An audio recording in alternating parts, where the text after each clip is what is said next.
right. Hello. Welcome. Welcome. Welcome. It's Brian Sanders with HSC. This is a companion video, and it's a series of videos where we're comparing the XAG system. I guess it's that way on your screen, the XAG system versus the DJI system, and the software, mostly about yeah, exactly. Hey, you did well. That was your first shot. I'm pointing. I can't believe I got it right. Yeah, you did well. My video's flipped, so Mine is everything's the too. opposite for me.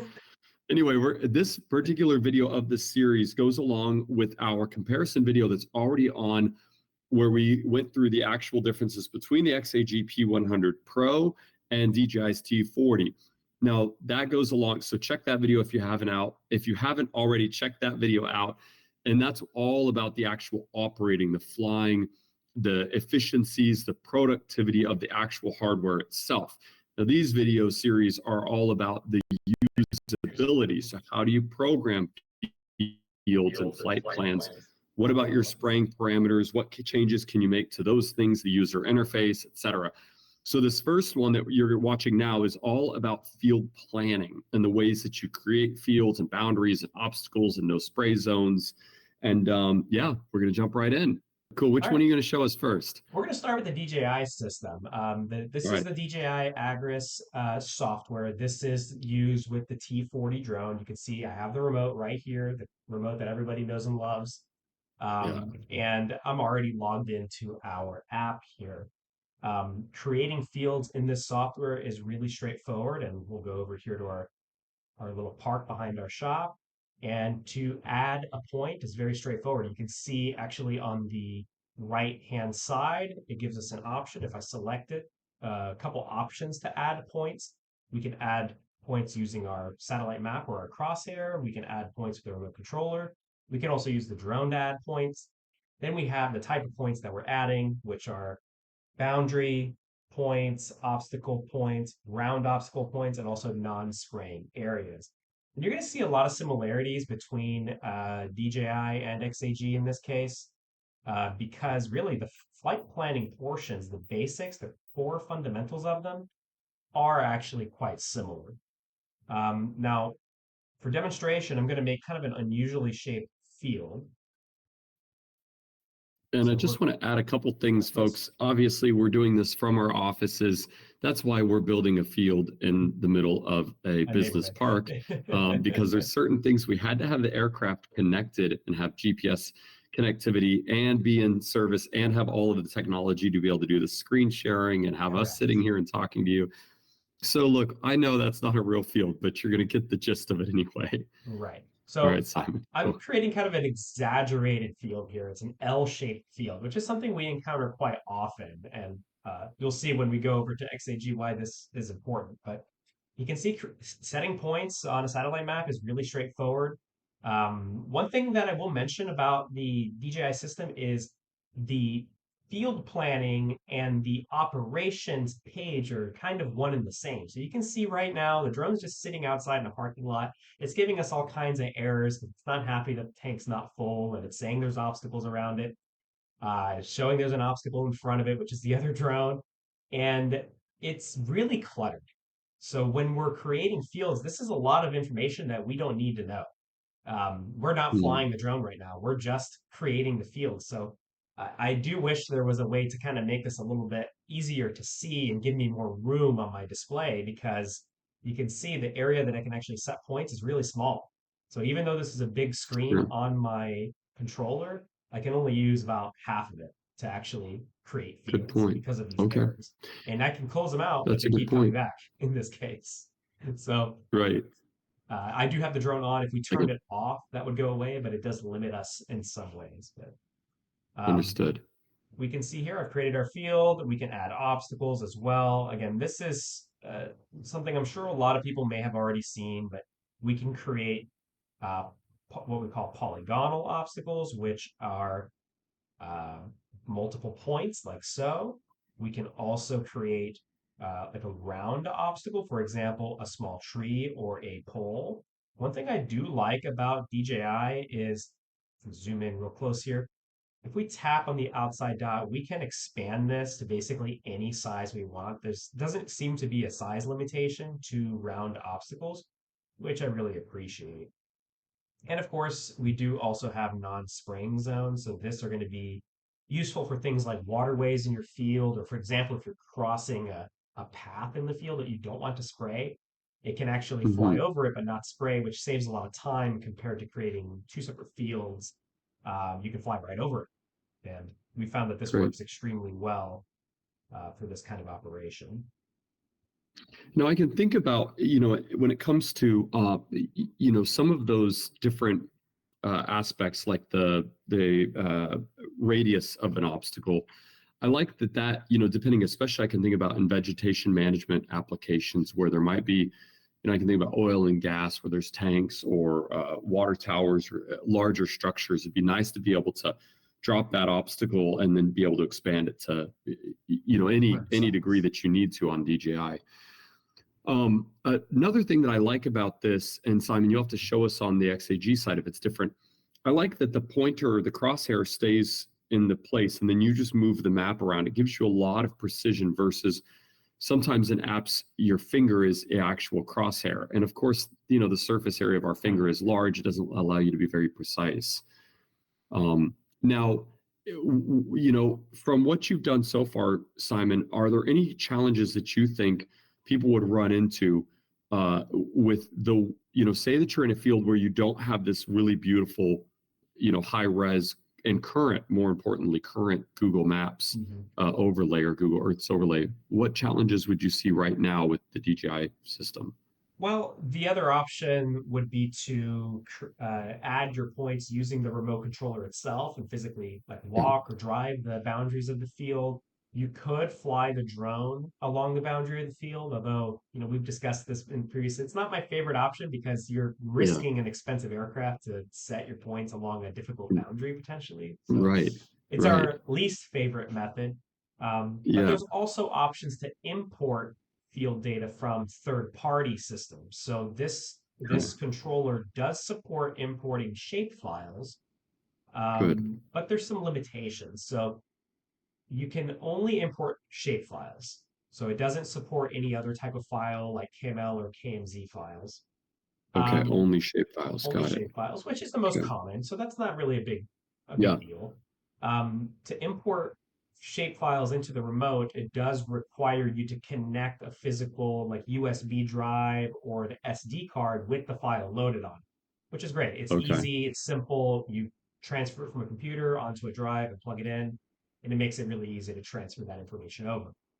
I have no issue with that. That works really well. I do have a complaint with this system though, is it only lets us import one boundary at a time. So if we Ah, have a okay. farm that contains 20 fields and we have all of those fields as a shapefile with all the boundaries marked, we have to import each boundary one at a time, which is a lot more Okay. time consuming. But Right. Now, in a lot of times when I've been out on jobs, and have a lot of the times we end up walking the field with the remote controller, right? That seems like the most common thing that I've done to map. And you can jump on the back of a pickup or a side by side or whatever.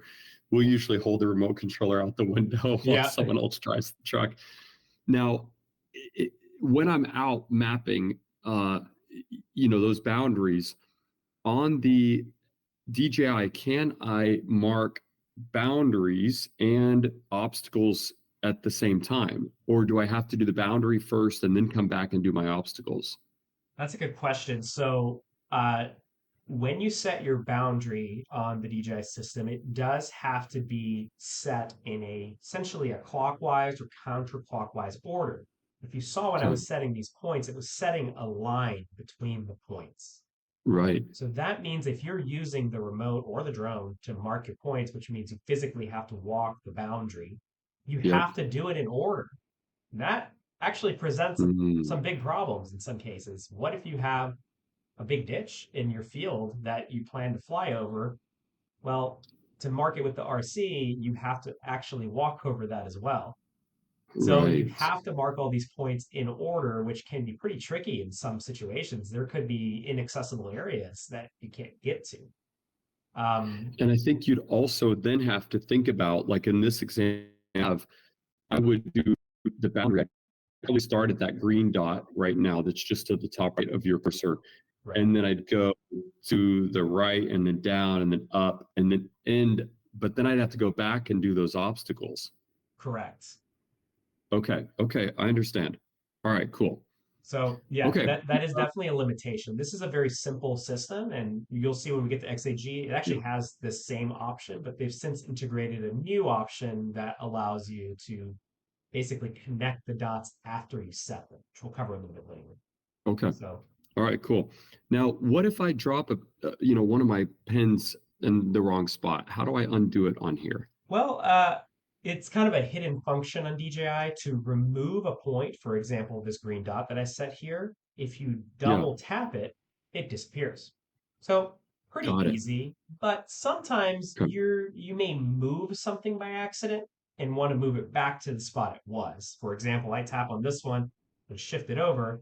Well, I didn't mean to do that. How do I move it back? Well, unfortunately, there's no like undo function on this software. Oh, okay. So So removing a point is easy, but if I accidentally with my fat fingers double click and then accidentally drag it over, and it was a point that I went out and drove to that boundary, then I'd have to get back out there and yeah, redo the point. that's right. And Ugh. Okay. also, I Okay. Good found to know. something else that has been something that's been a little bit frustrating at times is, for example, I just deleted a point. How do I add another point in between these 2 points? So that can actually be Right. tricky too. Like maybe I want to add that point back. Well, if I click add here, you can see it's actually adding the Oh, point from the last one that I added. oh man. So Okay. then I have to actually move them all around to make it fit correctly how I wanted. Originally, it was making a Right. rectangle. So there's some Interesting. clunkiness to this flight planning system. Okay. I know a lot of guys don't use the Agris software to do the flight planning, and they're just importing files or Yeah. even using the DJI Smart Farm app, which is Right. a phone companion app that allows you to share field information. But now DJI has also added the functionality of actually creating fields in that app as well. And Okay. interestingly, in the Smart Farm app, it does have the ability to just tap in between the 2 points on the line and add a point. So Great. there's some Great. discrepancies in the how the field planning is done between these two Yep. software, but it takes a little getting used to. It's still a very easy, straightforward system to use, though. Yeah. Yeah. Good.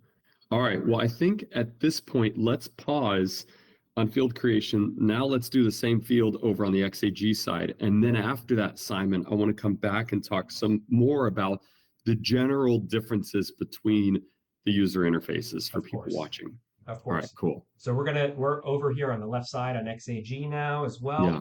well. You can see one thing that, as I mentioned earlier, XAG has really three main tabs in the XAG app. You have field operations and me, which is essentially your account and device information. The fields tab is just for field creation. The operation tab is basically just for operations pages. So it's split up into two separate sections and it makes the layout a little bit cleaner. Okay. So we're going to hit the plus button in the top right. And you'll notice there's two main options for creating fields in the XAG app. You have new field and new multi-field. Now, new field is very similar, almost identical to how DJI does it. And I'll quickly show you just to show you the process. It's got very similar functions. You can change the type of point that you're adding, field, obstacles, and non-spraying zones. And if you click this more button at the bottom right, you can see it also allows me to have a crosshair and also allows you to tap on the screen if you'd like. I usually use a crosshair, it is more accurate. But just like the DJI system, it does allow me to set points the exact same way. One thing I will mention that I do like is that it shows me the distance between the points as I set them, which can be quite useful in a lot of cases. Um, I do have to click this auto close button on XAG to be able to actually complete the area. So you can see that process was nearly identical to what we used on DJI. But what I really Yeah. want to demonstrate is the multi-field option. Hey, Simon, Which, before, yes, please. and so those three icons that are to the bottom right corner of your map, that's how people would change how they're mapping, right? They would choose either the remote controller or by flying it or by your finger, which is the green option selected You now. got it. You got it. So it's Awesome. exactly the same functions that you would get over here on DJI. You can see them here. So Yep. add point with Brilliant. Very RC, the similar. zone is very, very Okay. similar. And the Good. same And type then, of points ah, as well. okay. Yeah, And then that's the place where we would go in and change from that we're dotting fields versus obstacles versus you boundaries, got it. So it's got or the fields, same obstacles, and no spray zones. Yep. same kind of functions that you would Yep. have, very similar. And it also Measuring has again. round circle obstacle mode Yep. as well. You can see it here. You can increase the diameter. It does only let you go to 10 meters in this case, about 30 feet. Aha. So that is a limitation on this system. The round obstacles are Okay. really just for more for poles than anything Yeah. on this app. It is nice that you have more adjustability in the DJI system. Right. Um, but yeah, I otherwise, like that it this, measures also. I think that's useful in a sense of like, yes. especially if you're doing something on screen like this, where you'll know, like, yes, that's 1,000 yards or whatever, it instead of being something totally out of left field. And then I think it shows, okay, so it's saying one non-spraying zone. Right. We And then can I think add it saw more if we need to. earlier when we were building the actual field boundary, I think it calculated the field area as Oh, well, right? yes. Let me go back. So 8 acre in this 8 case. acres. On the DJI system, it also shows you it's on the kind of the upper right section, 6.6 in this case. So they both show you Yep. the area as well. I see. Great. I like how they're both lost in translation. Field area, 8 acre, a singular F8. Okay, They instead of both have their acres, and they quirks. both do it. Yeah. All right. Cool. Okay. um, Great. so Now, what about? this, I noticed this is in meters. yes. So, but also in imperial. What's up with that? Yeah, so that is definitely a shortcoming on the XAG side. Currently, you can only change the unit of area to imperial units, which is odd. What? But there is some reasoning behind it. On DJI, you can change all units to imperial or metric. Okay. However, I have found on the DJI system that when you set the system to imperial units, you'll find that it tends to round numbers up and down automatically. It's very clear it's converting from metric units. So you Ah, might want to enter, for example, 32 feet, and it converts it to 32.8 feet automatically. right. So Okay. it, You'll it have to can show make, us. I know you'll have an example for us yeah, when that's going to play a part, but okay, so that's an interesting limitation. Now, do you usually just operate yourself in metric then? Is that what you've because gotten accustomed to? yeah, because of those limitations and because I'd Okay. like to be as accurate as possible with my values and be consistent, I do typically run both systems in metric units. Okay. All right. Good to know. All right. Now, you said something about an undo on here. Ah, I see it. You see the undo Yep. button? So this Yep. is super handy. I can click undo and it brings me right back to where I was before, and I can actually go back to any steps and see it's undoing. Wow. And you can choose, Cool. this is cool. You see how I'm selected in field boundary right now? Yeah. I can actually go to non-spraying zones and undo just those sections too. So Great. the undo Great. Great. buttons Great. are activated by the type of mode you're in too, the type of Yep. point mode. It's not So just undo the last thing no matter what. no, It's undo whichever you're in. section you're in. Very cool. Now And it tell has me how redo. we'd move and make corrections here. Yeah. So it also has redo buttons. So if you were to, for Oh, yeah. example, move a point like this, which you just tap and move it just like we did on DJI, you can just Yep. hit undo, or if you want to go back to what you just did, you can hit redo. So it makes it Great. so easy to, you're going to make mistakes in your flight planning every time. Yep. You're going to have Yep. to remove points and add them and undo and redo constantly. So this makes, in my Yep. opinion, the flight planning a lot faster, Great. just to have that function. I think it's also kind of it helps cover operator error, which I'm known to be a quite a Yeah. frequent flyer with. So that's great. It's more forgiving. All right, good to know. Cool. Yeah. So Okay, anything something, else you think is helpful yeah, for us to see or show about here? absolutely. So something else that you can do on the XAG system that's really handy is let's say I want to add an extra point in between 2 points. I can actually just tap in between them, and you can see it as this plus button, and I can add an extra point by dragging it out. And I can Oh, add as cool. many as I want, like along a line Great. to make a curve, for example, and Okay. continuously add them. So that makes it so easy to modify a path if you have a curve that you need to adjust or have to fly around a tree, for example. Yep. Makes it super, super easy to do. And That's if I excellent. make a mistake, I can just undo. Yep. Now, if I'm out, for the example we used earlier, that I'm out on the back of a side by side, right? Or in a side by side, and I'm out mapping and I'm near the area of a boundary and an obstacle. Can you walk me through how you could just dot points and then Sure. tell the system what they are later? Yeah. Well, that is in the multi-field option, which right Okay, now let's go to that then. we're going to go to that. So I wanted to show this All right. first. This is just the standard field creation mode. You can see it's very, very similar to how XA, or they're both very similar. Both Yeah. DJI and XAG basically have the same functions here with a couple little tweaks here and there. Okay. However, the multi-field option, we're going to go ahead and cancel out of this. Okay. Oh, this is something else I want to show you. You can save as a draft. Oh, that's So cool. I'm not saving this field, but if I hit save as draft, it'll ask me to reload this next time I create a field if I lose it, for example. Oh, So sweet. I've had this happen before. You're out working and setting up a field that's going to take you 2 hours, and the device you're using dies. It still Right. saves it. It saves the Oh, last that's point. awesome. So That's it cool. saved my butt a couple times. Okay, We will good. Good discard to it know. here. Yeah. So that was just the standard new field mode. What really sets this apart, though, is the multi-field mode. And this is actually a relatively new function to XAG.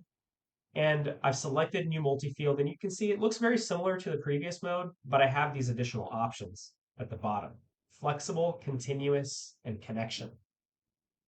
Okay. And it'll make sense when I show it here.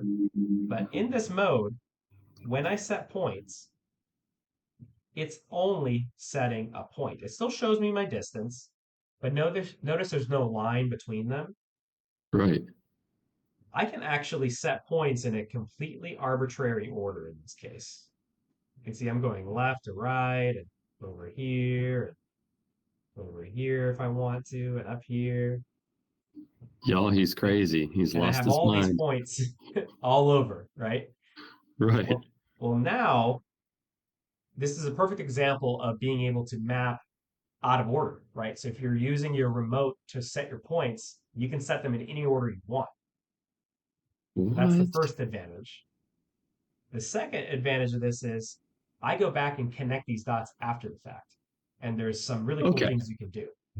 All Hold up. right. Hold up. Okay. Okay. So just make this really clear for me because I'm, Yeah. whatever the brain capacity that I have.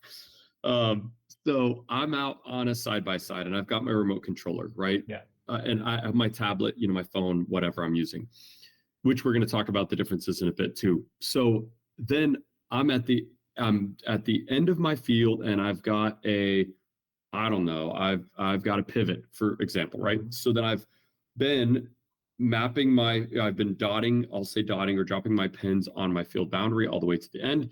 And now I want to outline that pivot. In this mode, I would have chosen, instead of the finger, I would have chosen the remote controller icon, the top of those three at the bottom right corner. And Correct. then I would basically just go from doing a field boundary to outlining my pivot. If I had a ditch somewhere, I would outline that as a no spray zone. I would do all that in the order that was easiest for me to access on my side by side. Correct. Just the natural way that I would map that, right? And then I'd end You up got with it. all these random dots. Right. Okay, cool. All right, now continue. Yeah. I'm right I'll there with you continue. now. You're right. Okay. Got it. Now I'm going to add one more thing here that's going to blow your mind. I'm going to add some points way over here in a different field too. Okay. You'll see in a second why I'm doing this. Well, just set some up here too. This is a completely different operation. I Oh have my all my gosh. points set now. They're all set Right. up. I I can definitely think now, so. yeah, I can now click that connection button at the bottom there. And now I can simply connect the dots Wow. and create a field. Okay. But there's more. Awesome. You notice how I added an extra dot right here? I can Yep. also do this. And now that just split this field in half with no margin. Whoa. That's now two separate fields as an option. Yep. So in an L-shaped field like this, you may want, this would be a realistic scenario, you may want to Yep. have two separate fields saved. And this will allow Wow. you to actually uh, divide them with literally no margin in between. Yep. So the old way, you'd have to create two separate fields and you'd have to try to line up the edges just right. This, you don't have to do that. You can just split a line down the Right. middle and you can do it as many times as you want. Wow. Cool. And then Okay. you can also, um, okay, hit done. We can, so we've created those two fields, but we can also go Yep. up here and create a completely separate operation. So you can do like an entire farm's worth of fields of completely separate areas in one shot like this. Wow. Now, would you still be able to, like, what would be useful about that? So give me a situation where that would be useful to do. Well, it's just a lot faster. You can send, if you have a very complex farm that has, say, 50 different fields, you can just Yeah. send a crew out there on a four-wheeler, like you said, if you wanted to go Right. and map all the dots. Just say, hey, mark dots every 50 feet on the entire boundary of every field of this farm. And then the Okay. operator can go in and actually set them all after the fact and set Okay. all the points in between. This also And then allows name you, them individual fields or whatever, right? correct, correct. Oh, Yep. nice. Okay. This also allows you to do things like spot spraying. So you can set up a lot of small fields, for example, and Oh, select them to operate at the same time. okay. Okay. And guys, I know this is All going to be right. a long video. We got a lot more to cover. I know we might I maybe we'll know. make this into two parts possibly, but I think um, we will. Yeah, I think we will. We're gonna split this up for y'all. So yeah, we'll yeah, then we'll have, because there's so much to just this piece alone that I think is going to be really important for people to right. know. Okay. All right, cool. Anything else on the field creation? I know we want to talk about file import too, because we talked about that with the DJI side. Yes. Anything else that we should talk about when it comes to field creation? This is about the most important parts of the field creation. They share a lot Right. in common too, like I showed, as far as like the options for setting the fields and the height Yeah, of points. They're the same essentially. right. But the multi-field is really what sets us apart. It's Okay. very different and it allows for some very complex operations and make it really easy to set up as well. Yep. I like that. Okay, Yeah. awesome. Now, tell me about file import. What files are possible on the XAG platform, and what's the process for doing that? Of course. So on the XAG platform, it runs on a phone. You can see it's running right here. Um, Yeah. you don't have to connect a USB thumb drive to it to import fields. It's actually all imported through an online field management system through a website. So you can, Okay. for example, export your shapefiles, for example, from your John Deere system and import them directly into the XAG system right from a web browser. So it doesn't require Okay. you to load them on a drive and transfer them over. Um, Okay. it's pretty straightforward to do.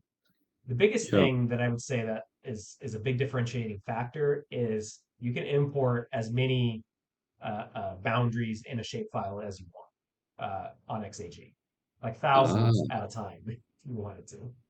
There's no limit wow. to the number of Versus boundaries. versus one at a time, do you mean? Correct. Okay. Okay.